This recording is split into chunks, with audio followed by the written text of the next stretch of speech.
Audiolibros en Latino presenta El misterio de Brudenell Court, un relato de Baronesa Orczy.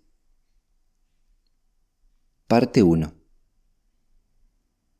¿Llegaste alguna vez a formarte una opinión sobre el asunto de Brudenell Court?, me preguntó aquel día el viejo del rincón. No, le respondí. Hasta donde sé, la muerte del coronel Forburg sigue siendo un completo misterio. ¿No crees, insistió, que Morley Thrall fue el culpable? Pues no sé qué pensar, dije. Entonces no pienses nada, replicó él con una risita. Si no sabes qué pensar, lo mejor es no pensar en absoluto. Al menos espera que te cuente exactamente lo que ocurrió, no como lo dijeron los periódicos, sino en el orden real en que sucedieron los hechos.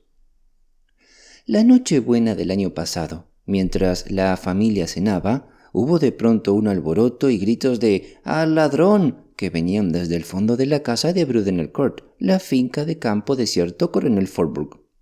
El mayordomo irrumpió agitado para decir que Julia Mason, una de las criadas, estaba bajando las persianas en una habitación del primer piso cuando vio a un hombre forcejeando con las contraventanas del ventanal del salón de fumar abajo. Dio la voz de alarma de inmediato y el hombre salió corriendo por el jardín hacia el campo de 5 acres. El coronel, su hijastro y 2 invitados que estaban cenando se levantaron de un salto y salieron a ayudar a la persecución. Era una noche muy oscura, la gente corría por todas direcciones y entre el bullicio y la confusión se escucharon claramente 2 disparos seguidos. Las damas, entre ellas la señorita Mónica Glenluce, hijastra del coronel, permanecieron en el comedor y la cena se mantuvo en espera hasta que los caballeros regresaran. Fueron entrando uno a uno, excepto el coronel. Las señoras, inquietas, pidieron noticias, pero los caballeros no pudieron decir mucho. La noche era muy oscura y se habían limitado a esperar afuera hasta que algunos de los sirvientes que se sumaron a la persecución regresaron con la noticia de que el ladrón había sido capturado. La noticia fue confirmada por el joven Glenluce, hermano de Mónica, que fue el último en volver. Él había presenciado la captura. El ladrón había cruzado directamente el campo de 5 acres, pero antes de llegar a los establos dio media vuelta, se desvió hacia la derecha a través del huerto y saltó el muro que delimitaba el terreno, cayendo directamente en los brazos de la gente local que pasaba por allí. El joven Glenluce se había divertido mucho con la persecución, había adivinado las intenciones del hombre y en vez de seguirlo por el campo, rodeó el terreno y llegó al muro apenas unos segundos después que el ladrón lo escalara. Se comentó lo de los disparos y todos supusieron que el coronel Forburg, hombre de carácter violento, había tomado un revólver antes de salir y había disparado contra el ladrón. Por suerte, lo había fallado. El asunto habría terminado ahí y la cena se habría reanudado, de no ser por la ausencia del anfitrión. Al principio nadie se preocupó, se creyó que el coronel se había quedado hablando con alguno de los sirvientes o quizá con el agente que había hecho la detención.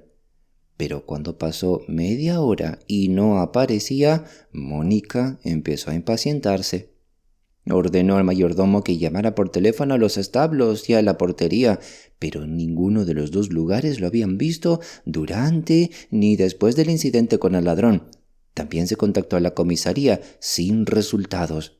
Nadie había visto ni oído nada del coronel. Sinceramente alarmada, Mónica ordenó registrar los jardines. Era posible que el coronel hubiera trepado mientras corría y estuviera caído en la oscuridad, tal vez inconsciente. Todos comenzaron a recordar los disparos y una vaga sensación de tragedia se instaló en la casa. Mónica se reprochó no haberlo pensado antes. Organizaron una partida de búsqueda de inmediato. Linternas de los establos y luces eléctricas iluminaron por un rato la oscuridad y los senderos entre los arbustos. De pronto se oyeron gritos de auxilio. Las luces convergieron en un punto, cerca del gran olmo, en el medio del campo. Algo había pasado.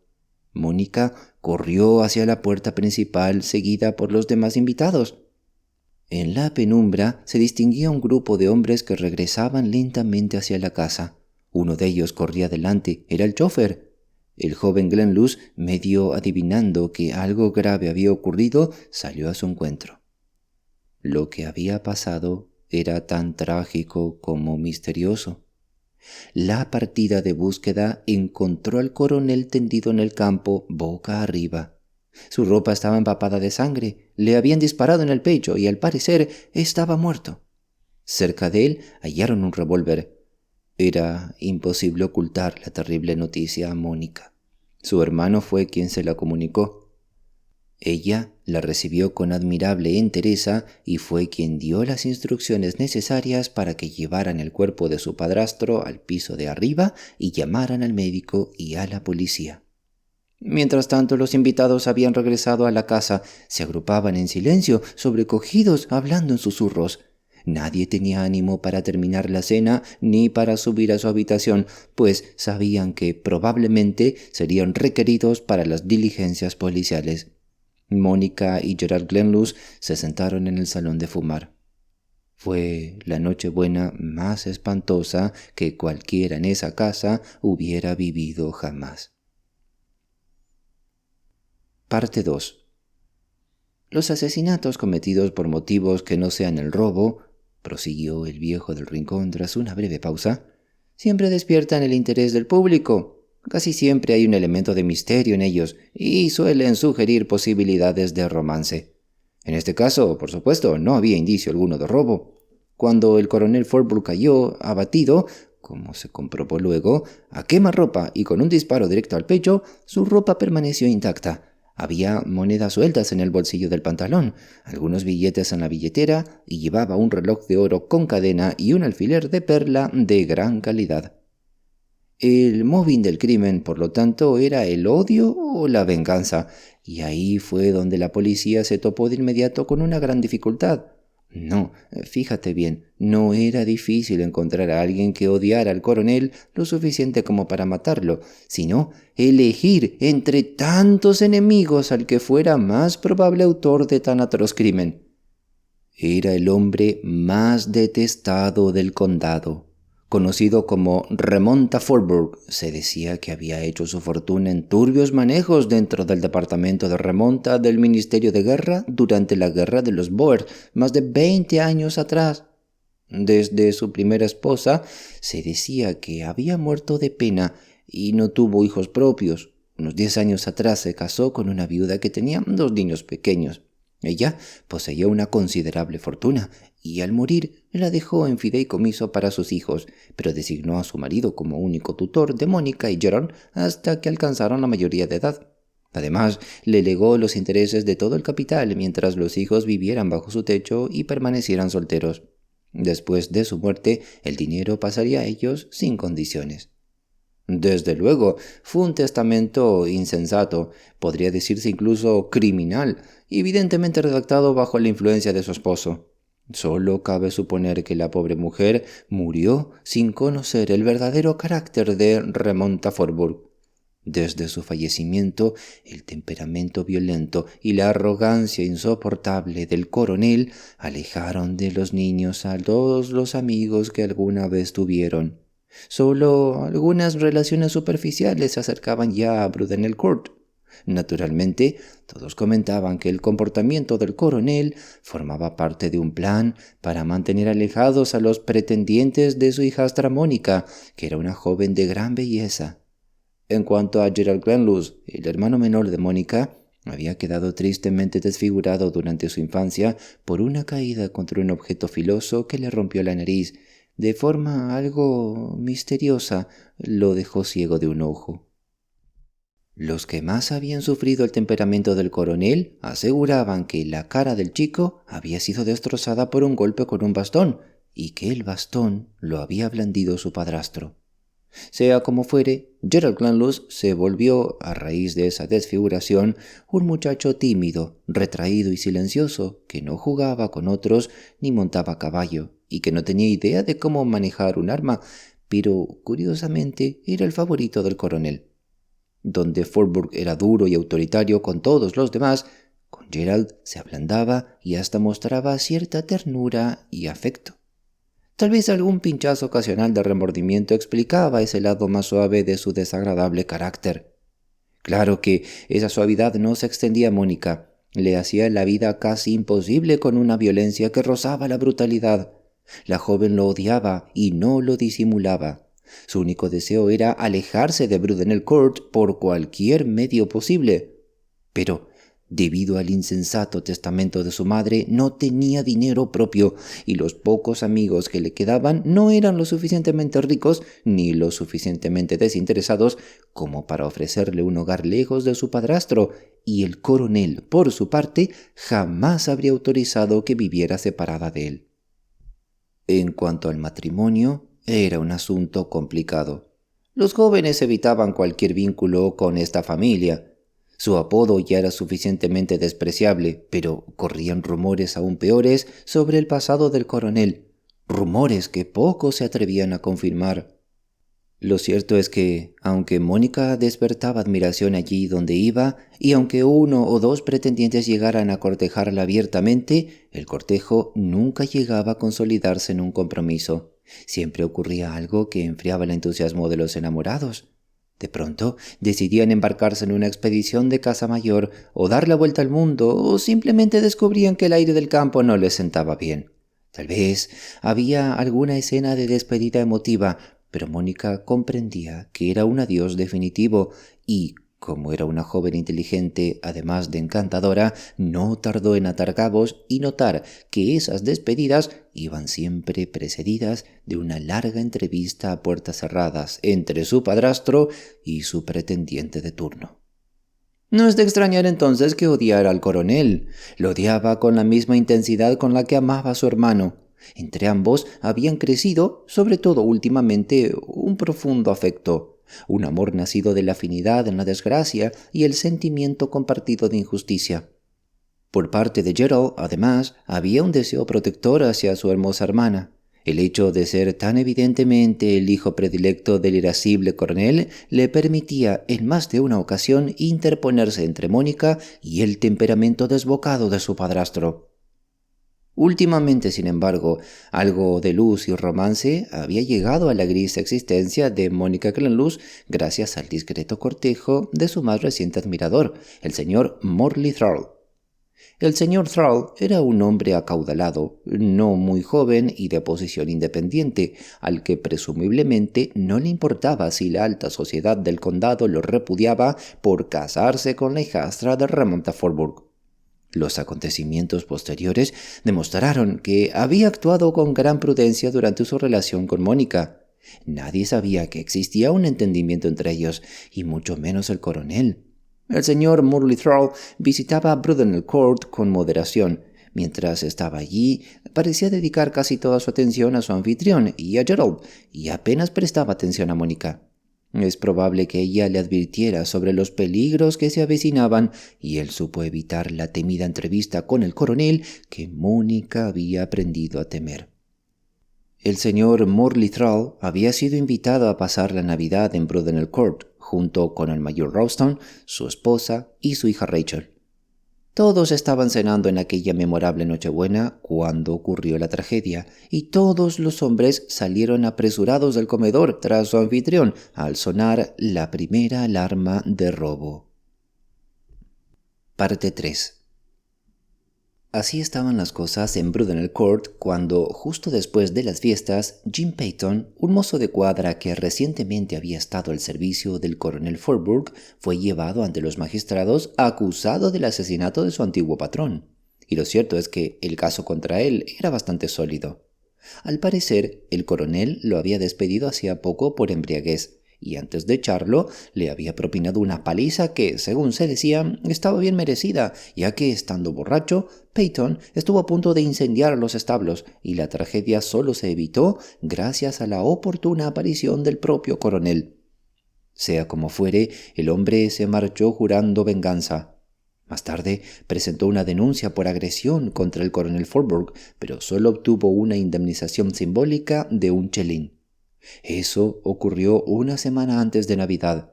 Hubo varios testigos que declararon haber oído a Peyton pronunciar amenazas en más de una ocasión desde entonces, y por supuesto fue sorprendido infraganti tratando de entrar en la casa por la puerta-ventana del salón de fumar. Por otro lado, el revólver con el que fue abatido el coronel Forburg y que se halló cerca del cuerpo con 2 recámaras vacías fue identificado como de su propiedad, el mismo que siempre guardaba cargado en el cajón de su escritorio en el salón de fumar. Y aquí viene el detalle interesante: el inspector de policía que examinó más tarde la habitación encontró que las contraventanas estaban aseguradas desde dentro, tal como las había dejado el ayuda de cámara esa misma tarde, siguiendo su rutina de cerrar ventanas y contraventanas de la planta baja. Este hecho, el de las contraventanas cerradas por dentro, fue confirmado por la señorita Mónica Glenluce, quien fue la primera en entrar al salón de fumar tras el trágico suceso. Su hermano se unió a ella poco después. Ambos afirmaron que la habitación no mostraba signos de haber sido alterada. Las contraventanas seguían aseguradas, el cajón del escritorio estaba cerrado y permanecieron allí hasta que llegó el inspector de policía. Tras el testimonio concluyente de estos 2 testigos, la acusación no tuvo más remedio que recurrir a una teoría bastante rebuscada: que el coronel Forburg, antes de salir corriendo para unirse a la persecución del presunto ladrón, había pasado por el salón de fumar, recogido su revólver y que, al alcanzar a Peyton, lo habría amenazado. Entonces Peyton lo habría desarmado tras forcejear con él y le habría disparado. Una teoría ciertamente traída de los pelos y que la defensa desmontó con rapidez. Gerald Glenluce, por ejemplo, tenía la clara impresión de que el coronel salió directamente del comedor hacia el jardín y el joven ayuda de cámara, que observaba todo desde la puerta principal, aseguraba que el coronel no llevaba revólver alguno en la mano. Peyton fue condenado a 6 meses de trabajos forzados por intento de allanamiento, ya que no existían pruebas suficientes para sostener el cargo de asesinato. Pero al retirarse dicha acusación, el enigma en torno a la trágica muerte del coronel Forburg se volvió aún más insondable. Aún así, el forense y el jurado trabajaron con diligencia durante la investigación.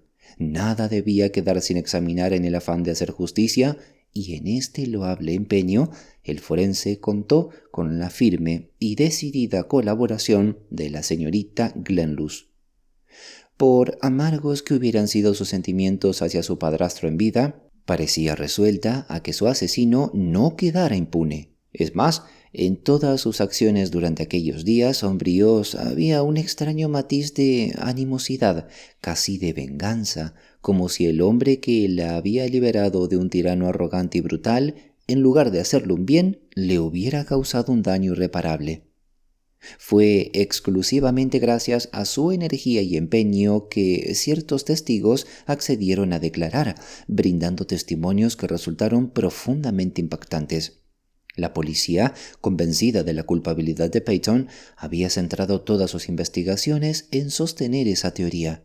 Pero la señorita Mónica, en cambio, parecía convencida de que el asesino debía buscarse dentro de la propia casa. Incluso parecía albergar ciertas sospechas que deseaba confirmar. Para ello, interrogó y repreguntó a todos los que se encontraban allí aquella noche fatal, consciente de que muchos se resisten a involucrarse en asuntos policiales. Finalmente, logró que 2 personas hablaran, y fue en el primer día del infortunio cuando, por fin, un tenue rayo de luz se filtró en la oscuridad del misterio. Después de que las pruebas forenses confirmaran sin lugar a dudas que el coronel Forburg murió por 2 disparos efectuados a quemarropa, ambos proyectiles alcanzando el corazón, se llamó a declarar a la señorita Glenluce. En respuesta a preguntas del forense sobre el estado de ánimo del coronel antes de la tragedia, ella afirmó que parecía tener una especie de presentimiento de que algo malo estaba por ocurrir. Cuando el mayordomo irrumpió en el comedor anunciando que había visto a un ladrón intentando entrar, el coronel se levantó de inmediato. «Yo hice lo mismo», prosiguió la señorita Mónica, «pues me sentí realmente alarmada. Pero mi padrastro, con su habitual tono autoritario, me ordenó que me quedara sentada. «Creo», me dijo con una risa extraña, «que esto está preparado. Algún amigo de Thrall le está echando una mano». Por supuesto, no entendía a qué se refería y miré a Thrall buscando alguna explicación. Debo añadir que, durante toda la cena, el señor Thrall se mostró inusualmente taciturno. Estaba enrojecido, y noté con claridad que no se dirigió en ningún momento ni a mi padrastro, ni a mi hermano, ni a mí. Sin embargo, en ese instante no logré cruzar su mirada, y al siguiente segundo ya estaba fuera del comedor, tras los pasos del coronel Forburg. Este testimonio fue cuanto menos llamativo y fue considerado por dos testigos que oyeron al coronel pronunciar esa extraña frase. Rachel Ralston, una joven invitada que cenaba en Brudenell Court aquella Nochebuena, y Gerald Glenluce. Para entonces, el público estaba ya muy agitado. Eran como sabuesos siguiendo el rastro de una presa, y el jurado comenzaba a mostrar signos de ese prejuicio testarudo que desembocó en un veredicto absurdo. Pero aún faltaba más. Gracias nuevamente a la insistencia de la señorita Mónica, el joven ayuda de cámara de Brudenell Court, un tal Campbell, aceptó contar una historia que, al parecer, había decidido mantener enterrada en su interior. Declaró con evidente reticencia y una voz casi inaudible. Sin embargo, se notó que la señorita Mónica lo animaba constantemente a hablar con más claridad. Campbell testificó que poco antes de la cena de Nochebuena había entrado al salón de fumar para ordenarlo antes de que bajaran los caballeros. Al abrir la puerta, vio al señor Morley Thrall de pie en el centro de la habitación, frente al coronel Forburg, que estaba sentado en su escritorio. El joven señor Glenluce estaba cerca de la chimenea, con un pie sobre la parrilla mirando el fuego. Según el testigo, el señor Thrall estaba pálido de furia. Dio un paso al frente como si, continuó Campbell en medio del más absoluto silencio por parte del público y el jurado, y levantó el puño. Pero el coronel solo se rió, abrió el cajón del escritorio, sacó un revólver y se lo mostró al señor Thrall diciendo: «Aquí lo tienes, siempre hay un revólver a mano». Entonces el señor Thrall soltó una sarta de improperios. «¡Canalla! ¡Miserable hijo de...! Deberías ser fusilado como el perro que eres». Creí que iba a golpear al coronel, pero el joven señor Glenluce se interpuso rápidamente entre ambos y dijo: «Mira, Thrall, no voy a tolerar esto, sal de aquí». Entonces uno de los caballeros me vio y el señor Thrall salió de la habitación. «¿Y qué ocurrió después de que él se marchó?», preguntó el forense. «Oh», respondió el testigo, «el coronel tiró el revólver de nuevo en el cajón y se rió con sarcasmo. Luego le tendió la mano al señor Gerald y le dijo: «Gracias, hijo, me ayudaste a liberarme de ese patán». Después de eso, seguí con mi trabajo y los caballeros ya no me prestaron atención». Este testigo fue interrogado con insistencia sobre lo que ocurrió más tarde, cuando se dio la alarma de robo y los caballeros salieron corriendo. Campbell estaba en el vestíbulo en ese momento y se dirigió de inmediato a la puerta principal para ver qué pasaba. Dijo que el coronel salió primero, seguido por los otros 3 caballeros, el señor Gerald, el señor Ralston y el señor Morley Thrall. Este último fue el último en salir y corrió por el jardín en dirección al campo de 5 acres. El mayor Ralston se quedó cerca de la casa, pero como la noche era muy oscura, pronto Campbell perdió de vista a todos. Poco después, sin embargo, vio regresar al señor Thrall hacia la casa. Habían pasado unos minutos desde que se escucharon los disparos, y el testigo oyó al señor Thrall decirle al mayor Ralston: «Supongo que ese tonto de Forburg está disparando al ladrón. Se va a meter en problemas si no tiene cuidado». Poco después, el señor Gerald regresó corriendo con la noticia de que el ladrón había caído en brazos de un agente que pasaba por allí, y Campbell volvió a sus deberes en el comedor. «¿Cómo ves?», prosiguió con soltura el viejo del rincón. «El testimonio de este muchacho fue sin duda sensacional. El jurado, compuesto por jornaleros y presidido por el carnicero local, ya se había formado una opinión, ridícula por cierto, de que el señor Morley Thrall había aprovechado la ocasión para escabullirse al salón de fumar, tomar el revólver y dispararle al coronel Forburg, a quien odiaba porque se oponía a su matrimonio con la señorita Mónica. Todo parecía tan claro como la luz del día para esos zoquetes, y desde ese momento se negaron a escuchar más pruebas. Ya tenían su veredicto listo: homicidio involuntario contra Morley Thrall. No, asesinato, claro. Aquellos necios, todos ellos alguna vez víctimas del carácter arrogante y violento del coronel, no podían admitir que matar a semejante sabandija fuera un crimen capital. Lo que te estoy contando sería increíble si no fuera absolutamente cierto. No sirve de nada hablar de la justicia británica ni de la imparcialidad del juicio por jurado. Por suerte, una investigación forense no es un juicio. El veredicto de un jurado forense como el que presidió el caso de Brudenell Court, aunque pueda tener consecuencias desagradables para un inocente, no puede ser fatal. En este caso, sin embargo, arrojó una sombra sobre un caballero de alta posición y reputación, y al día siguiente el señor Morley Thrall, el mismo juez de paz, fue llevado ante sus colegas magistrados bajo una acusación ignominiosa. Parte 4.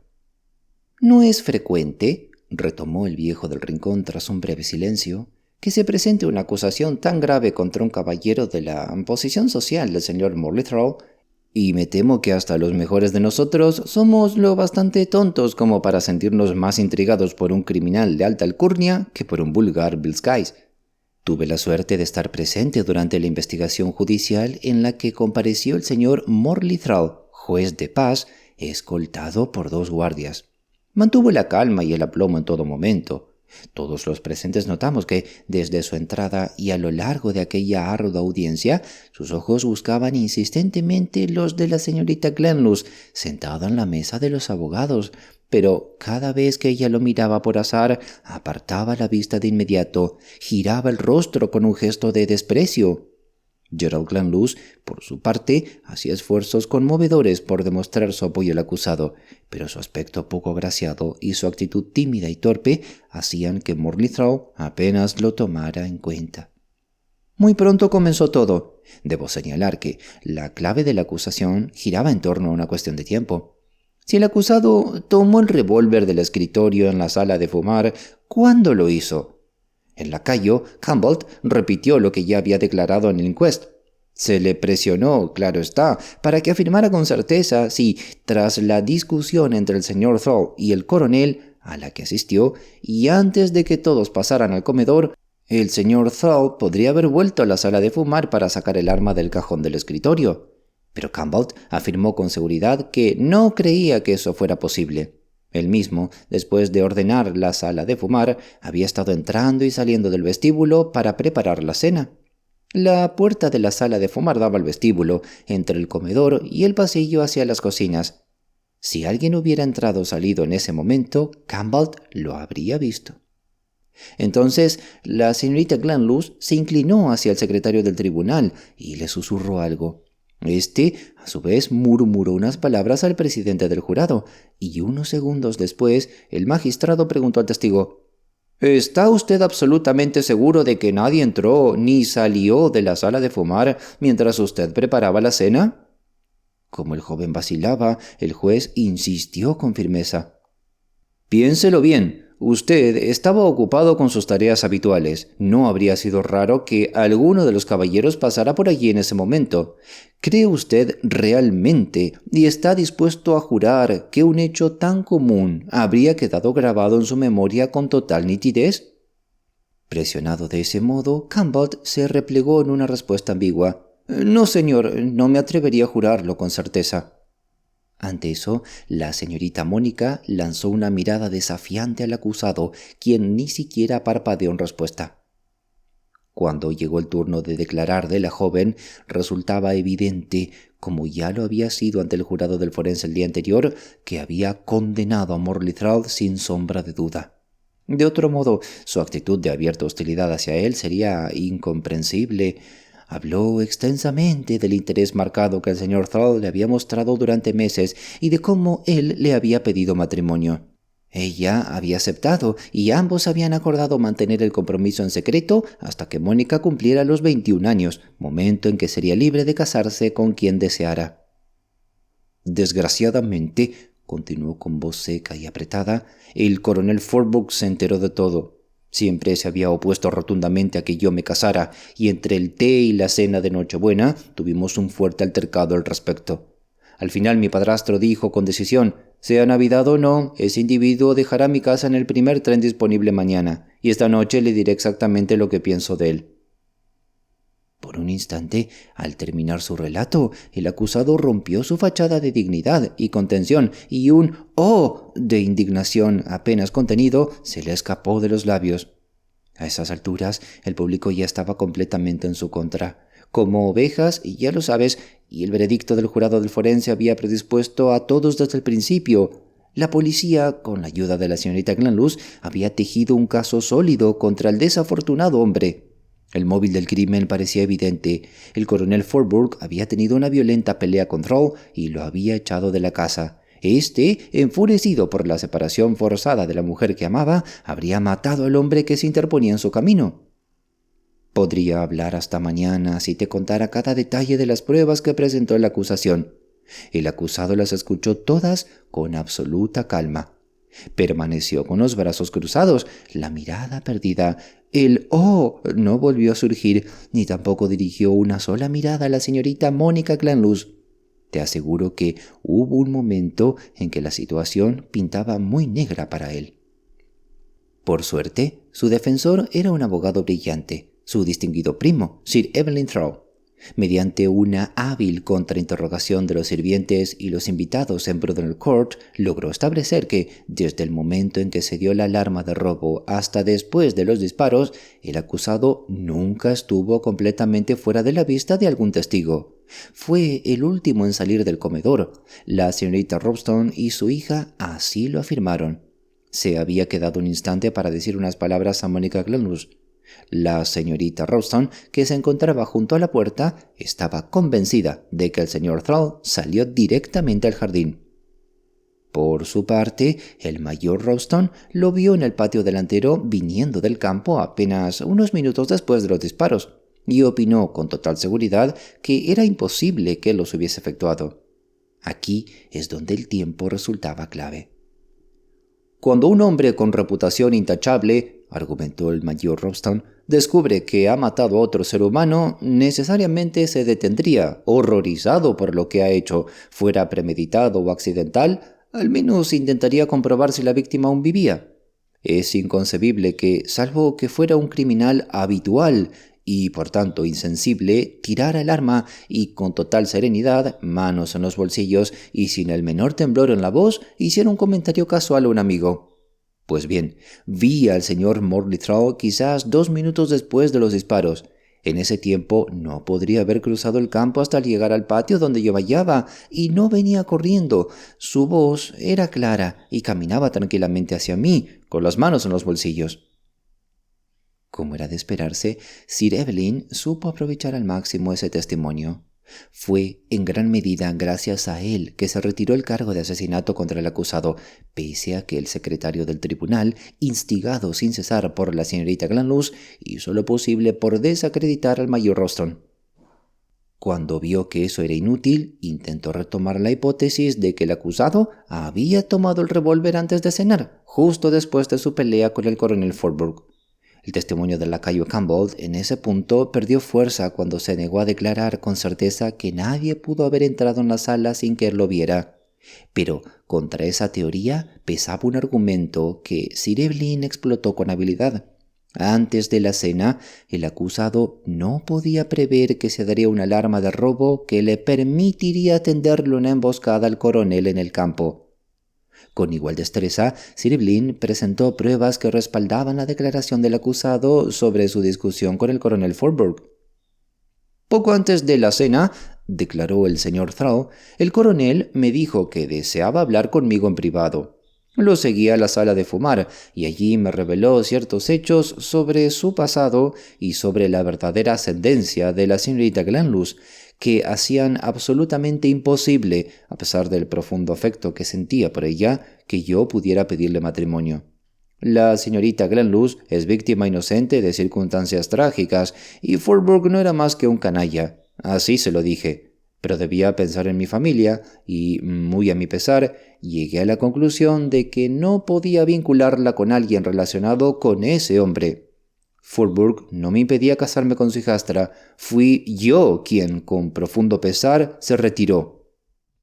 Mientras el acusado era interrogado sobre esa declaración y respondía con voz firme y digna, la señorita Mónica no apartó los ojos de él. Y créeme, si las miradas pudieran matar, Morley Thrall no habría salido vivo de aquella sala. Tal era el odio y el desprecio que destilaba su expresión. El acusado había firmado una declaración mucho más extensa que la leída en la audiencia. En ella detallaba con precisión su encuentro con el coronel Fordburg y las razones que lo llevaron, finalmente, a renunciar a la idea de casarse con la señorita Glenluce. Estos hechos no se hicieron públicos en su momento por consideración hacia Mónica y el infortunado Gerald.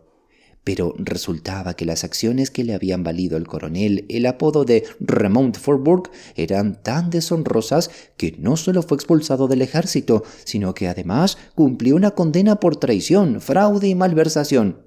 No tenía ya derecho alguno a ostentar el título de coronel y recientemente había sido advertido de que sería procesado si seguía usándolo. Y aún había más. Durante su vida delictiva, Fordburg había estado asociado con un tal Nosdell, un hombre de origen holandés que conoció en Sudáfrica. Este Nosdell fue posteriormente ejecutado por un asesinato brutal, y su viuda fue la segunda esposa de Fordburg, madre de Mónica y Gerald, a quienes se les dio el apellido ficticio de Glenluce. Obviamente, alguien en la posición del señor Morley Thrall no podía casarse con una joven procedente de una familia así. Por lo visto, cada vez que algún pretendiente se interesaba por Mónica, Fordburg le revelaba toda la verdad sobre su oscuro pasado y sobre todo sobre el padre de ella. Sir Evelyn Thrall logró localizar un par de caballeros que habían pasado por lo mismo que su primo Morley. También ellos, justo cuando su cortejo llegaba a una etapa seria, habían tenido una conversación definitiva con Fordburg, quien sabía cómo ahuyentar cualquier intento de alianza matrimonial por parte de hombres con un apellido que cuidar. Así quedaba claro que Morley Thrall no tenía ningún motivo para matar a Raymond Fordburg. Él mismo declaró que habría abandonado a Brudenell Court esa misma noche de no ser porque el joven Glenluce le rogó, por el bien de Mónica, que no armara un escándalo. De todos modos, pensaba marcharse al día siguiente y no tenía intención alguna de volver a pisar esa casa. Pobre Mónica Glenluce, o Nosdell, mejor dicho, ignoraba por completo la sombra atroz que pendía sobre su vida y también lo que había sucedido entre su padrastro y Morley Thrall. Solo sentía odio y desprecio por el hombre cuya devoción, según creía, se había desvanecido como la de tantos otros. Por caridad, uno quiere suponer que realmente lo creía culpable al principio y que esperaba que cuando se despejaran las nubes, él regresara a sus brazos más apasionado que nunca. Tal vez él encontró la forma de hacerle comprender que todo entre ellos estaba irrevocablemente terminado, y entonces su amor se transformó en rencor y sed de venganza. Y, en verdad, de no haber sido por la astucia de un abogado brillante, el pobre Morley Thrall pudo haber sido víctima de un error judicial provocado por la enemistad deliberada de una mujer. Si se le hubiera enviado a juicio, ella habría tenido más tiempo para fabricar pruebas en su contra, cosa que, estoy convencido, tenía toda la intención de hacer. Tal como están las cosas, me atreví a intervenir, pues el viejo había guardado silencio un instante. El retiro de la acusación por asesinato no ayudó en nada a esclarecer el misterio de la trágica muerte de Raymond Fordburg. «No para el público», replicó con sequedad. «¿Tienes una teoría?», pregunté. «No una teoría», respondió. «Sé quién mató a Raymond Fordburg». «¿Y cómo lo sabes?», repliqué. «Por lógica e inferencia», dijo. «Una vez demostrado que Morley Thrall no fue y que Mónica no pudo ser, ya que las damas no participaron en la persecución del ladrón, miré a mi alrededor en busca de la única otra persona a quien beneficiaba deshacerse de ese canalla». «¿Te refieres a Gerald, por supuesto? Abiertamente, delante del testigo Campbell, defendió a su padrastro frente a Thrall, quien no se anduvo con rodeos al hablar. Pero piensa en lo que debió significar para él enterarse de su verdadero origen y del de su hermana. Llegaría a la conclusión de que mientras ese hombre, su padrastro, siguiera vivo, no tendría oportunidad de hacerse de amigos, ni su hermana posibilidad de tener un hogar o una vida propia». No puedo asegurar que esa charla de Nochebuena haya sido su primer atisbo de la verdad familiar. Probablemente ya sospechaba algo al ver cómo los pretendientes de Mónica se esfumaban tras ciertas charlas privadas con el coronel. Morley Thrall debió de ser la última esperanza y también fue destruida por los mismos métodos infames. No me atrevo a afirmar que Gerald tomó el revólver esa noche con la intención premeditada de matar a su padrastro. Puede que lo haya cogido pensando solo en usarlo contra el supuesto ladrón. Lo cierto es que alcanzó a Raymond Forburg en el campo y lo mató allí mismo. Recuerda que era una noche muy oscura, con mucha confusión y carreras.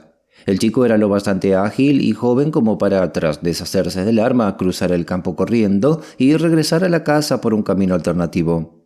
En un caso así, es fácil borrar las huellas. Además, nadie sospechaba nada en ese momento, ni incluso los disparos apenas causaron revuelo. Era más que probable que el coronel usara su revólver sin dudar contra un ladrón que intentaba entrar en su casa.